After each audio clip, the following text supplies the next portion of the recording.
राणा वहिनी. राणा तू? हे बघा वहिनी, हळू बोला, मला जरा तुमच्या संगत बोलायचं होतं. अहो मी पाय पडतो तुमच्या, माझं एकदा ऐकून घ्या की. माझ्या नवऱ्याचा जीव घेतलास तू आणि आता तुझं ऐकू? अहो वहिनी, मी जर खून केला असता तर मी इकडं माझा जीव धोक्यात घालून कशाला आला असतो सांगा की. मग कशाला आलायस इथं? हे बघा, मला तुमच्याकडनं काय माहिती पाहिजे होती. मी खरंच सांगले, मी खून नाही केलाय. बरं आहे का की मला पाणी देता काय जरा? अहो हे बघा, बाहेर पोलीस आहेत ना. हो तुम्ही काय बी काळजी करू नका. कसं तर माझं काय मन आहे तेवढं ऐकून घ्या की. मला तेवढं पाणी देता काय? हो ठीक आहे.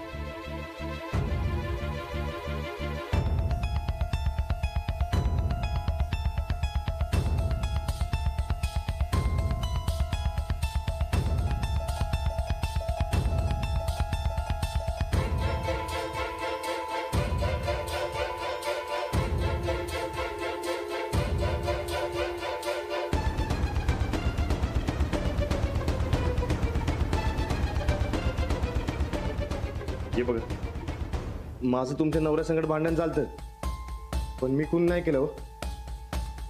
हो काय, मला अडकवायला की नाही काय माणसं राजकारण करायला, पण खरंच सांगले मी खून केला नाही. बरं बरं मला सांगा, खून व्हायच्या आधी धनावडे साहेबांचं वागणं कसं होतं? म्हणजे बघा, कुणाला घाबरत होतं का? कुणा संगत सारखं फोनवर बोलत होतं? फोन तर नेहमीच चालू असायचा. नाईक साहेबांचं काम करायचं म्हणजे फोन तर चालू असणारच ना. बरं मला सांगा, नाईक साहेबांसाठी काय काम करत होतं ते? ट्रान्सपोर्टचा बिझनेस होता आमचा, मालाची ने आण करायची. आपण कसला माल माहिती आहे का तुम्हाला? नाही, आम्हाला त्यांनी कधी हे सांगितलंच नाही. मी सांगतो, तस्करीचा माल. काय? होय. बरं एक मिनिट,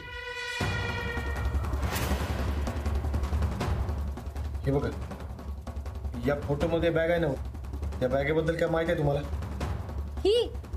ही बॅग तर नाईक साहेबांचा माणूस घेऊन आला होता घरी. पक्का ही बॅग नाईक साहेबांनी दिली ती? हो हो, नाईक साहेबांच्या माणसानेच ही बॅग घरी आणून दिली होती.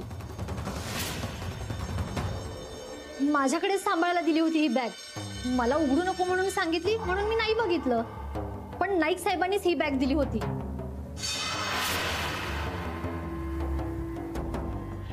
हो, हीच बॅग माझ्या घरात गावली बघा, ती बी पैशाने भरलेली. काय? अहो साहेब साहेब साहेब काय झालं? अहो तो राणा आलाय. कुठं?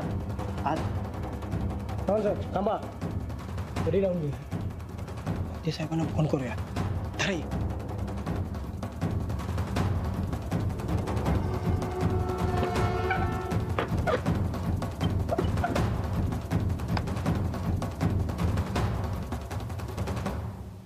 अंजली, तू माझ्यावर विश्वास ठेव. अगं तू राणा माझ्या घरातली माणसं आहेत. मी त्यांना शरण जायला समजावते. होय, तू समजावत राहा. मी बी काय करता येतं कधी बघतो. आणि तेवढं माझ्या माधुरीची काळजी घे. काय? तुम्ही काही काळजी करू नका, माधुरीला काही नाही होणार. येऊ मी?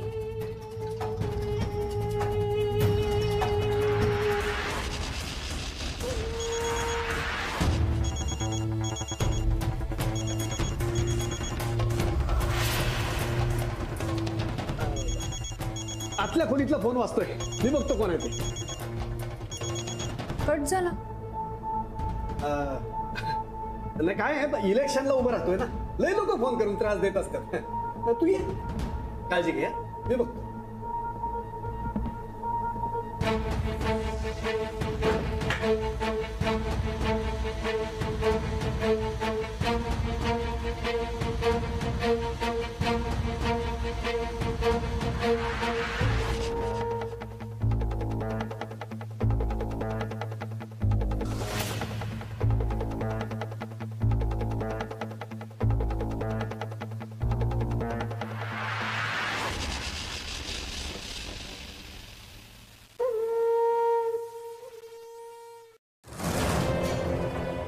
हॅलो.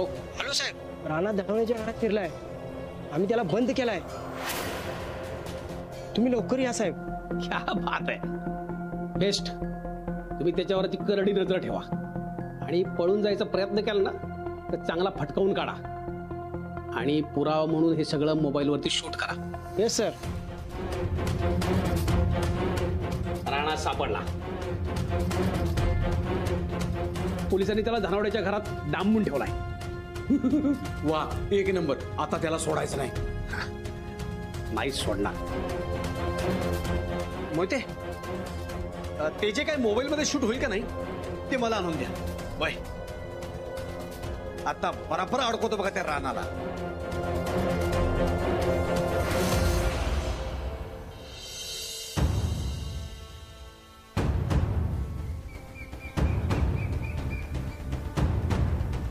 अंजली वहिनी.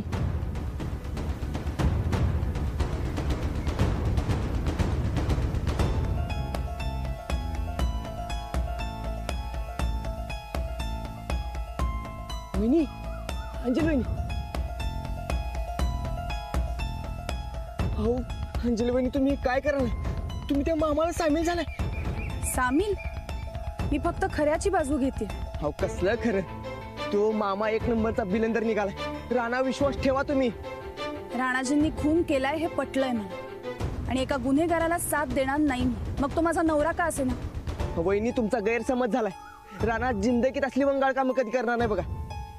मलाही आधी असंच वाटायचं, पण माणूस म्हटल्यावर तो कधी ना कधी बदलतोच. राणाजींचंही तसंच झालं. राणाजी गुन्हेगार आहेत आणि तुम्ही त्यांना गुन्ह्यात साथ देताय म्हटल्यावर तुम्ही गुन्हेगार झाला. तुम्हालाही शिक्षा होणार आणि त्यासाठी मी पोलिसांना मदत करणार. वहिनी,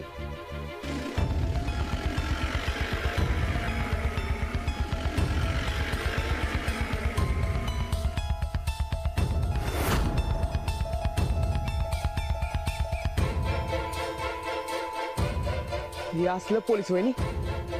अहो यो मोहिते त्या मामाला विकला गेला. मी या मोहितेच्या घरात काम करतो. यो काय गुन्हाचं चांगलं माहिती आहे मला. मोहिते त्या मामाच्या घरातून बाहेर पडला म्हणजे पक्कीच काहीतरी माहिती मिळायला असणार याला. राणाला जाऊन मला सांगायला पाहिजे. राणाचा जीव धोक्यात आहे.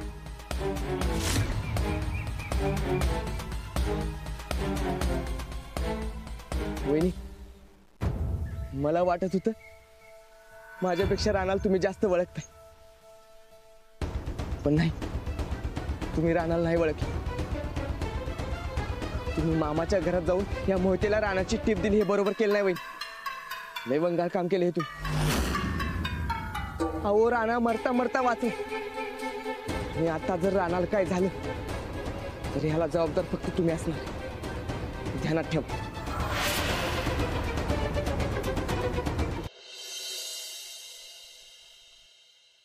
वहिनी, या माणसाने तुमच्या नवऱ्याचा वापर केलाय बघा, आणि स्वतःच्या फायद्यासाठी त्या नाईक साहेबांनी त्यांचा खून केलाय बघा.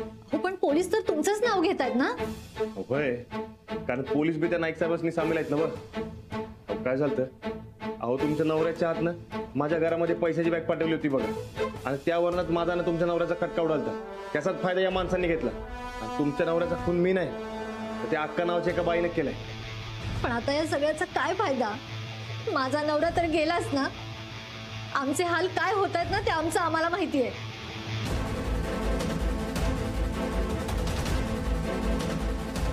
बाहेर पोलिसांचा पहारा आणि आम्ही आतमध्ये उपाशी मरतोय.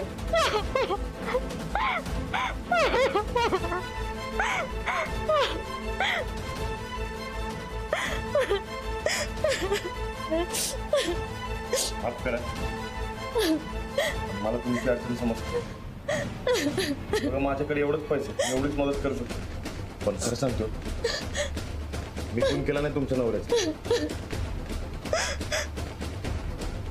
घ्या, नको. एक भाऊ त्याच्या बहिणीला देतो असं समजा. आणि तुम्ही मला जी माहिती देत तेवढी बस आहे मला. घ्या. नको. पण खरंच सांग, त्याने कोणी तुमच्या नवऱ्याचा खून केलाय का नाही? आणि हुडकून काढणार म्हणजे का नाही, जो शब्द आहे माझा. ओके, घ्या.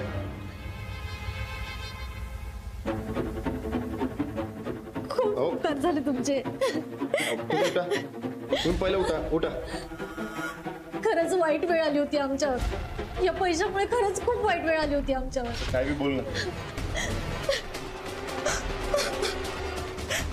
मग इथनं पुढं कधी बी काय बी गरज लागली तुमच्या भावाला आत्मा मी लगेच हजर होणार.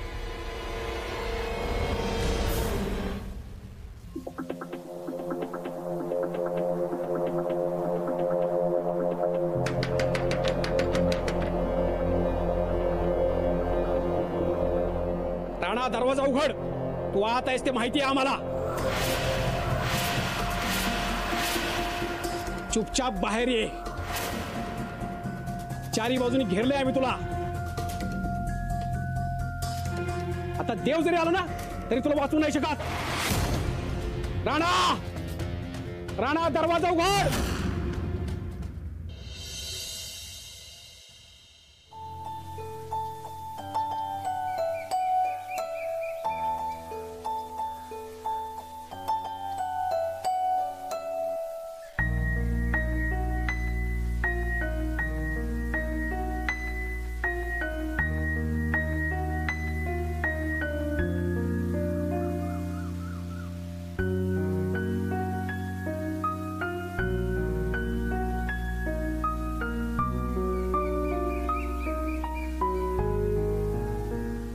देवा, तुझी सगळ्यांवर नजर असते ना. मग आता तूच मला सांग खरं काय आहे ते. काय चूक काय बरोबर मला काहीच समजत नाही. एका बाजूला माझं प्रेम आणि दुसऱ्या बाजूला माझी तत्व, या दोन्हीत पुरती अडकलीये मी. कधी कधी वाटतं राणाजी असं नाही करणार, पण मग असे पुरावे समोर येतात ना की सगळं बदलून जातं. माझ्यातलं आणि राणाजींमधलं नातं आमच्यातल्या खरेपणावर, राणाजींच्या सच्चेपणावर आणि आमचा एकमेकांवर असणारा विश्वासावर टिकला. पण आता तो विश्वासच पणाला लागलाय. देवा, प्लीज काहीतरी कर. लवकरात लवकर खरं काय ते सगळ्यांसमोर येऊ दे, पण माझ्या राणाजींना वाचव.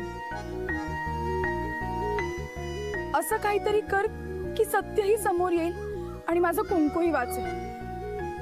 माझं एवढं मागणं पूर्ण कर. मी आणि राणाजी दोघंही जोडीनं तुला साष्टांग दंडवत घालत येऊ, पण माझ्या राणाजींचा जीव वाचव.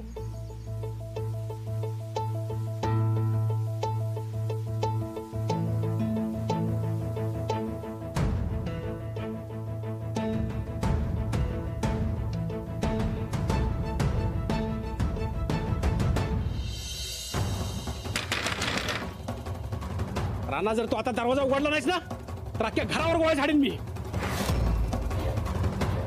नावडीचा जीव घेतलाच आहेस, आता तुझ्यामुळे त्याच्या फॅमिलीचा पण जीव जाईल. दरवाजा उघड. वहिनी, माझ्यामुळे तुम्ही परत अडचणीमध्ये आलाय बघा. बरं चला मी निघतो. अहो पण जाणार कसे? बाहेर तर पोलीस आहेत. माझा जीव गेला तरी चालेल, पण परत माझ्यामुळे तुम्हाला ताप व्हायला नको. निघतो मी. राणा राणा दरवाजा उघड.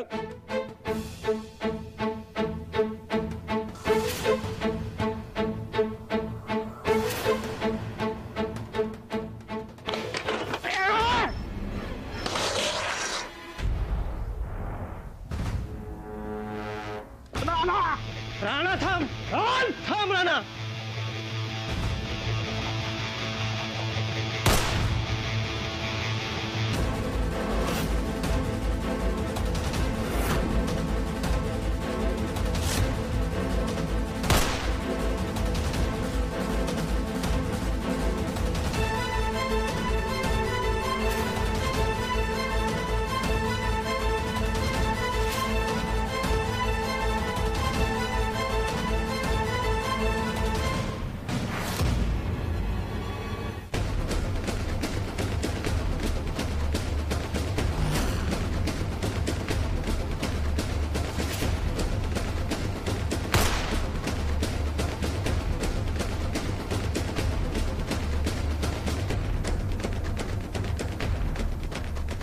कुठे गेला? सटकला.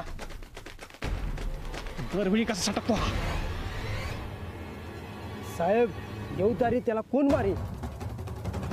मूर्ख इडियट, गोळी आली मी तुम्हाला.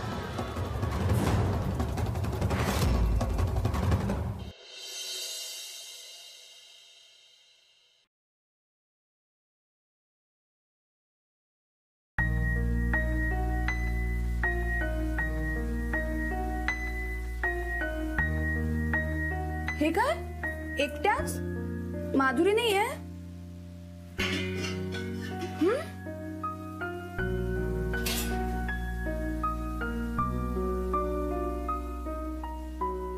द्या मी करते. काय झालं?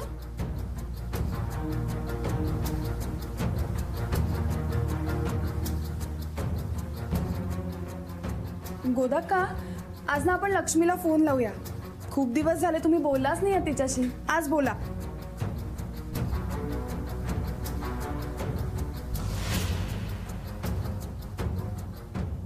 काय झालं गोदाक्का? अशा गप्प गप्प का आहात तुम्ही? बोलण्यासारखं काय ठेवलंयस काय? मी काय केलं? समद करून सवरून मलाच विचारतीस काय केलं?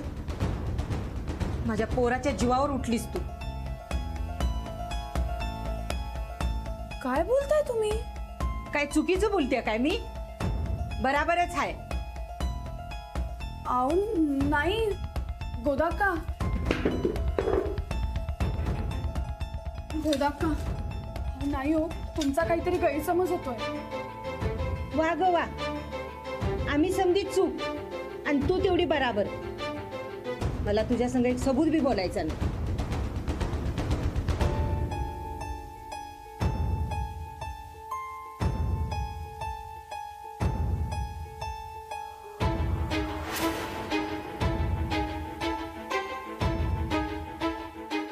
अंजली, अगं कशासाठी हटवादीपणा करायली असतो? गोदाक्का मी नाही हो हट्टीपणा करते. फक्त खऱ्याची बाजू घेते मी. जे योग्य आहे ते व्हावं एवढंच वाटतंय मला. कसं समजावू मी? राणाजींशी असं सगळं वागताना मला काय आनंद होतोय असं वाटतंय तुम्हाला? अंजली, अगं खरं काय आणि खोटं काय कुणालाच माहित नाही. जग काय म्हणतंय त्यावर विश्वास ठेवण्यापरीस आपलं माणूस काय म्हणतंय त्याच्यावर विश्वास ठेवायचा. राणा कधीच चुकीचं करणार नाही ह्यावर तू ठाम का राहत नाहीस? परिस्थितीच अशी आहे ना की माझी इच्छा असूनही मला राणाजींची बाजू खरी वाटत नाहीये. राणाजी जे करतायत ते सगळं चुकीचं करतायत आणि त्याचे परिणाम आपल्या घराला भोगावे लागतायत. हे काय बरोबर आहे का? हे बघ, मला चूक बराबर काय माहित नाही. मला माझ्यासाठी राणा महत्वाचा, त्याची खुशाली महत्वाची. त्याला काय नाही झालं पाहिजे. अहो मग त्यासाठीच तर मी असं सगळं वागतेय. गोदाक्का, पोलिसांनी राणाजींवर बक्षीस ठेवलं. राणाजींच्या दरोड्याच्या बातम्या पेपरातनं आणि टीव्हीवर झळकतायत. याचा अर्थ काय ते माहितीये तुम्हाला? पोलीस डायरेक्ट एन्काउंटर करतील असं व्हायला हवंय का?